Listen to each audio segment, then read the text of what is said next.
မင်္ဂလာပါအခုတခါတော့ဒီ sensing and visualizations အခန်းတွေက Avis ထဲကမှကျွန်တော် marker တွေအကြောင်းဆွေးနွေးမှာဖြစ်ပါတယ်အရှိဗီဒီယိုဒီမှာကျွန်တော်ဒီ Avis ကိုကျွန်တော် intro အနေနဲ့ကျွန်တော်ပြောခဲ့တယ်အခုတော့ marker တို့ interactive marker တို့ Avis မှာဘယ်လိုရေးသားအသုံးပြုမလဲဆိုတာကိုသင်ပါမယ် programming ပါပါမယ်အဲဒီမှာကျွန်တော်တို့ Avis မှာကျွန်တော်တို့ visualization မှာ Sing ဆိုတဲ့မြင်ကွင်းတွေထဲမှာကျွန်တော်တို့ graphical overlay တွေအပေါ်လွှာတွေထည့်မှာပေါ့အပေါ်လွှာတွေဘာကြောင့်ထည့်ရလဲဆိုတော့ကျွန်တော်တို့ကဒီမှာ robot တွေနဲ့ object တွေနဲ့ကျွန်တော်ပြရချင်ရင်တစ်ခုနဲ့တစ်ခု collect ဖြစ်သွားတာမျိုးတိုက်သွားတာမျိုးတွေနောက်တော့ဒီ perception ဒီ module တွေရဲ့ဒီ post တွေဒီဟာတွေကိုပေါ်ပြချင်တဲ့အခါကျတော့ကျွန်တော်တို့က marker လေးတွေထည့်ရပါတယ်marker လေးတွေမှာinteractive marker နဲ့ marker ဆိုပြီးနှစ်မျိုးရှိပါတယ် interactive marker ဆိုတာကတော့ဗျာကျွန်တော်တို့ကဒီ mouse တွေ input device တွေနဲ့ကျွန်တော်တို့ရွှေ့လို့ရတဲ့ကောင်ဒီ interactive marker ပေါ့နော်ရိုးရိုး marker ကတော့ကျွန်တော်တို့အသေးပဲပေါ့နော်ကျွန်တော် position တွေပေးမယ်ပြီးတော့ကျွန်တော်တို့ထားခြင်းတဲ့ပုံစံလေးတွေကျွန်တော်တို့ dot တွေတော့၎င်းကျွန်တော်မြားတွေတော့၎င်းတီဆောက်မယ် interactive marker ပါခေါင်းပြီးကျွန်တော်အဲ့တော့ interactive marker ကိုကျွန်တော် C double plus နဲ့ကျွန်တော်ဘယ်လိုမျိုးရေးရမလဲဆိုတာကိုပြပါမယ် Okay interactive marker ကိုပြမယ်ဆိုရင်ကျွန်တော်ဒီ systematic approach တဲ့ကကျွန်တော်ဒီ example Avis marker ဆိုတဲ့ C double plus code ကလေးကိုကျွန်တော်ပြချင်ပါတယ်ဥဆုံးဒါရိုးရှင်းတဲ့ marker လေးတွေ marker list ပေါ့နော် marker တစ်ခုတည်းတော့မဟုတ် list တွေနဲ့အများကြီးတည်ဆောက်လို့ရအောင်ပါဆိုတော့ကဒီ marker ကျွန်တော်တို့ marker တည်ဆောက်မယ်ဆိုရင်ကျွန်တော်တို့ package example ကိုအရင်ဆုံးသွားကြည့်ပါနော် package example မှာကျွန်တော် package တစ်ခုဖန်တီးပါနောက်ပိုင်းကျရင်တော့ package XML CMake clicks တွေတိတ်မပြောတော့ဘူးဘာဖြစ်လို့လဲဆိုတော့ဒီအဆင့်ရောက်ပြီဖြစ်တဲ့အတွက်လိုအပ်တဲ့ dependency တွေ package တွေကိုကိုကြံစပြီးတော့ထည့်သွင်းစေလို့တယ်ဒီမှာ visualization message ထည့်ထားတယ်เนาะ okay ROS ပိုင်းတော့မလိုပါဘူးဟုတ်ပြီကျွန်တော်ပြီးတော့ CMake clicks မှာတော့ကျွန်တော်နောက်ထပ်ဒီမှာထားလိုက်ပါတော့မူရင်းကိုပဲပြပါတော့မယ်အဲ့တော့ကျွန်တော်ဒီ program ကိုကြည့်အောင် ROS ပါမယ် visualization message ပါမယ် geometry message point ထည့်ထားတယ် string နော်ထားလိုက်ဒီမှာ service တစ်ခုထည့်ထားတယ် custom service ပေါ့နော် service ကတော့ဘယ်တော့မှအရင်ပါပါဘူးကျွန်တော်တို့ဒါheight ကိုမြင်လိုက်နေနေလို့ချင်လို့ပေါ့ hyper variable နှစ်ခုရှိတယ် height ရယ် trigger ရယ်ပေါ့နော်ဆိုတော့ကကျွန်တော်အရင်ဆုံးအခုဒီ program ကိုမကြည့်ခင်မှာဒီ message တွေကိုတစ်ချက်ကြည့်အောင်တစ်ချက်ကြည့်အောင်ဆို visualization geometry message point ကိုsorry visualization message ကိုအရင်ကြည့်မယ်ဗျာသူကများတယ်ဗျာเนาะ visualization message ဒီများတယ်ဒီမှာ arrow ရှိတယ် unsigned that integer 8 type ဆိုဒီမှာ cylinder number တွေနဲ့ထည့်ပြီးလို့ရတယ်เนาะဒီ number တွေဒီဘာတွေလဲပြောမယ် arrow cube sphere cylinder line streak line leg ဆိုတော့ကျွန်တော်တို့ကဒီသက်ဆိုင်ရာဒီ object ကိုဖန်တီးတဲ့နေရာမှာမြားပုံစံဖန်တီးမှာလား cube ပုံစံဖန်တီးမှာလား sphere ပုံစံဖန်တီးမှာလားဆိုတော့သက်ဆိုင်ရာ ID တွေနဲ့ဖန်တီးလို့ရတယ်ဒါမှမဟုတ် arrow ဆိုပြီးတော့ကျွန်တော်တို့ရေးလို့လည်းရတယ်ဆိုတော့ကဒါတွေကဘာတွေလဲဆိုရင်ကျွန်တော် wiki မှာကြည့်မယ်ဆိုရင်ဒါ interactive marker ပေါ့နော်ဒါတွေပါပဲเนาะအဓိကဒါတွေပါပဲအဲ့မှာဒီအောက်မှာဆိုရင်တစ်ခုချင်းစီပြတာတယ် marker မှာ marker message ကိုမကြည့်နဲ့ marker ပုံစံရှိမယ် arrow ဆိုတာဒါပဲcube ဆိုတာဒါပဲ sphere ဒါပဲ cylinder ဒါပဲline streak ဆိုတော့ line streak 4ဆိုဒီမှာဒီကောင်အပိုင်းလေးပိုင်းပါ line leg ဆိုဒါမျိုး line okay next က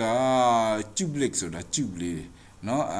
tube လေးတွေဟုတ်ပြီဒါ sphere legs เนาะ sphere တွေကို list နဲ့ပြထားမယ်အဲ့ဒါ point เนาะ point ဆိုရင်ဒါဒီလိုရှိမှာပေါ့เนาะဒါကတော့ text ဒါကတော့ mesh ကတော့ကျွန်တော်တို့ model ဆွဲရေးဆွဲထားတဲ့ data တွေကိုထည့်တာပါထားလိုက်ပါတော့ကျွန်တော်တို့ဒီ marker ခန်းမှာတော့ mesh တွေအသုံးပြုမှာမဟုတ်ဘူးကျွန်တော် sphere တွေပါတွေသုံးကောင်းသုံးနိုင်မယ်ဟုတ် program ကိုကျွန်တော်ပြန်ကြည့်အောင် program ကိုပြန်ကြည့်မယ်ဆိုလို့ရှိရင်နောက် hyper variable နဲ့ခုခဏမိတာအဲ့တော့ဒီကောင်ကတော့ဒါအပိုပါเนาะဒီသင်ခန်းစာနဲ့တိုက်ရိုက်မဆိုင်ပါဘူးဒါကတော့ဒီကျွန်တော်တို့ marker ရဲ့ height ကို z axis အတိုင်းထောင်တဲ့ height ကို1 meter ထားမလား2 meter ထားမလား height ထားလို့ရအောင်အတွက် surface တစ်ခုနဲ့လှမ်းပြီးခိုင်းလို့ရအောင်လို့ surface တစ်ခုရေးထားတာပါဘာမှမပါဘူး request ဆိုရင် float 32 type no request တစ်ခုလုံးမဲ့ response က true false ပေးလို့ရအောင် boolean ထည့်တာเนาะဒါသင်ချင်တဲ့ကိစ္စမဟုတ်ဘူးပြောချင်တာအဲ့ဒါမဟုတ်ပြောချင်တာက main ကိုကြည့်ပါဟော main ကိုကြည့်မယ်ဆိုလို့ရှိရင် publisher တစ်ခုရှိပါတယ် visualization message marker example marker topic တဲ့ဆိုတော့က example marker topic ဆိုတော့ကျွန်တော်တို့ကဒီ topic ကို Avis ကနေ subscribe လုပ်ပေးရမှာဖြစ်ပါတယ်ဆိုတော့ခါကျတော့ type ကတော့ visualization message marker ပါဟုတ်ပြီ marker object တစ်ခုကို instantiate လုပ်တယ်ပြီးတော့ geometry message point เนาะ point geometry message point ခုနမပြလိုက်အောင်ထင်တယ်เนาะROS message show geometry message point เนาะ okay ဘာမှမရှိဘူး xyz ဒါပဲရှိတယ်ဟုတ်ပြီအဲ့အခါကျတော့เนาะ object နှစ်ခုရှိလာပြီဒီမှာ service server ထောင်လိုက်ပြီ service server က Avis marker svc တဲ့เนาะထားလိုက်ပါ runtime မှာ service ကို call လို့ရအောင်ပါကျွန်တော်တို့ဒီမှာ init marker value ဆိုပြီးတော့ကျွန်တော် marker object ကိုထည့်လိုက်တယ် passing through လုပ်လိုက်တယ်အဲ့ဒီတော့ဒီ function လေးကိုတွားကြည့်အောင်သူဘာလုပ်ထားလဲဆိုတော့ marker ထည့်လိုက်ပြီး frame id ထည့်လိုက်တယ် wall တဲ့เนาะ timestamp ထည့်လိုက်တယ် namespace ကတော့ထားလိုက်တော့ id ကလည်း0ပဲအဲ့ဒီမှာလာပြီးကျွန်တော်တို့ marker.type ဒီ visualization message marker spearlix ဖြစ်ပါတယ်เนาะ spearlix ဖြစ်တယ်ဆိုတော့ခုနက show visualization message marker ဆိုတော့ marker ဒီမှာ type ပါเนาะ marker type เนาะ integer 32 type ပြီမဲ့ကျွန်တော်တို့ကဒီမှာspearlix ဆို spearlix ဆို name ကိုတန်းထည့်ပြီးလို့ရတယ် spear ဆိုလဲ spear ပေါ့နော်ခုနကကျွန်တော်ပြတယ်ဒီကဟာတွေပါနော်ဒီမှာပါနော်ဟုတ်ပြီအကောင်ထည့်လိုက်ပြီ spearlix ဖြစ်သွားပြီပြီးလို့ရှိရင် marker မှာ action ရှိတယ်ဗျ action ဆိုတာ marker အသစ်တစ်ခုထည့်မှာလား add လုပ်မှာလား delete လုပ်မှာလား modify လုပ်မှာလားပေါ့နော်အဲဆို marker add ဆိုရင် add ပေါ့ဟုတ်ပြီ marker add ပြီးလို့ရှိရင်ကျွန်တော်တို့ကဒီမှာရေးရတဲ့ comment ကိုတစ်ချက်ကြည့်လိုက် single marker ဆိုလို့ရှိရင်တဲ့coordinate တွေဒီခါလေးတန်းရေးပြီးလို့ရတယ်တဲ့ x y z position တွေပေါ့နော်ဒါကတော့ကျွန်တော်တို့က single marker မဟုတ် spear တစ်ခုတည်းမဟုတ် spear legs နဲ့အများကြီးရှိနေမှာပဲเนาะ array လို့အများကြီးရှိနေမှာအဲ့ခါကျတော့ကျွန်တော် position တစ်ခုချင်းစီပေးဖို့အတွက်looping ပတ်မှာရမှာပေါ့နော်ပြီးတော့ marker ရဲ့ကျွန်တော်တို့ post ကိုကျွန်တော်တို့ကရေးတဲ့အချိန်မှာဒီ marker ရဲ့ post က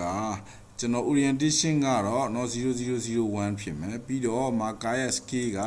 0.02 x y z scale ပေါ့เนาะ0.02 ထားမယ်ပြီးလို့ရှိရင် color တော့ rgb sorry alpha နဲ့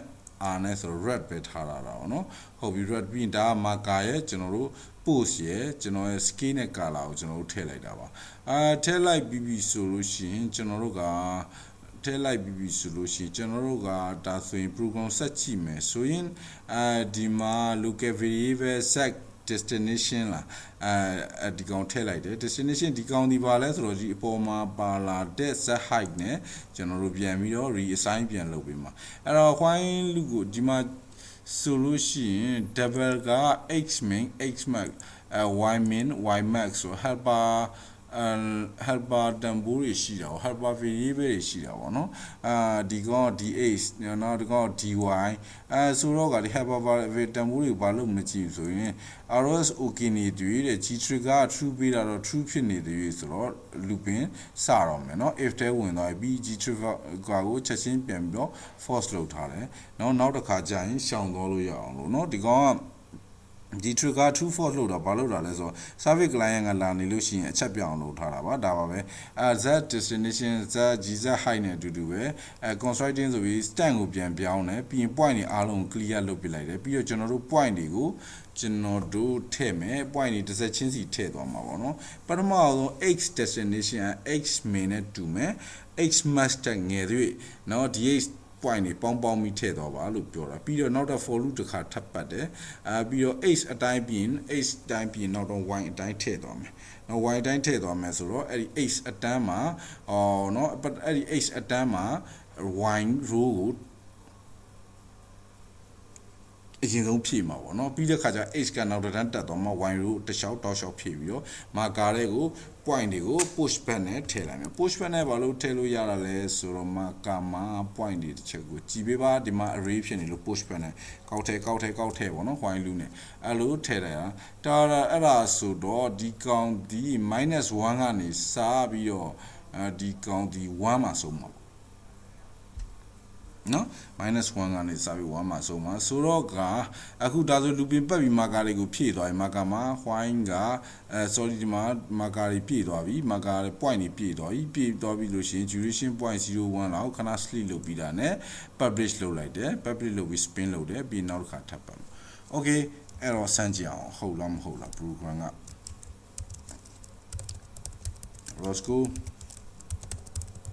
ROS1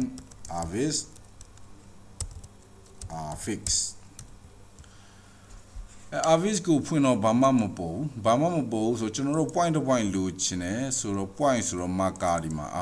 marker ပြီးကျွန်တော် topic ရွေးပေးရမယ် topic ဒီ visualization message ပဲရှိတယ်ပြဿနာပဲအော်ကျွန်တော်တို့မ run သေးဘူးလေ ROS1 example Avis marker တွေက example Avis marker ကိုကျွန်တော် run လိုက်နော် run ပြီးပေးလိုက်လို့ရတယ်ဒါဆိုရင်ဒီ topic ကိုကျွန်တော်ကြည့်အောင်example marker topic တကျွန်တော် enter ရိုက်လိုက်တယ်။အိုးဘာမှမပေါ်သေးဘူးဆိုတော့ကျွန်တော်တို့ frame တွေ့ခဲ့တာ frame ID မှာကျွန်တော်တို့ wall လို့ပြီးတာ wall okay ဒါဆိုရင် marker လေးတွေထွက်လာပြီပြောစရာကောင်းတဲ့ဘိုင်းရောက်သွားပြီဒီမှာ sphere လေးတွေကို -1 ကနေပြီးတော့1 ထိဆိုတော့ဘယ်နေရာက1လဲဘယ်နေရာက -1လဲကျွန်တော်လည်းမသိဘူးဆိုတော့ okay ဒီမှာ x axis ပါဒီမှာ y axis ပါဒီမှာ z axis ပါ x axis ရဲ့ပထမ looping ကိုပတ်တဲ့အချိန်မှာx က -1 ကစဆိုဟောဒီကစမှာပေါ့နော် -1 ကစပြီးတော့ကျွန်တော်တို့ y axis အတိုင်းဖြည့်သွားမယ် y ဒါကတော့ y -1 ပဲ x -1 ကဟောဒီမှာy -1 ကဟောဒီမှာဆိုဒီကနေတက်ဖြည့်တော့မယ်တက်ဖြည့်တော့မယ် okay နော်ဒါပဲ z axis ကတော့မပါဘူးကျွန်တော်တို့ height တစ်ခုသတ်မှတ်ပေးထားတယ်เนาะအဲ့ဒါဆိုရင်ကျွန်တော်ဘာထပ်ပြရအောင်မလဲဆိုတော့ okay အဲ့မှာကျွန်တော် service ကိုကြည့်အောင် raw service ကိုမှာဘာကိုမှာလဲဆိုကျွန်တော်လည်းမသိဘူးအော်မှာ Avis marker svc တဲ့အဲ့ကောင်တွေ့တယ်ဟိုဘက်မှာ program မှာသတိထားမိလား Avis marker svc ဆိုတော့ဟုတ်မှာ okay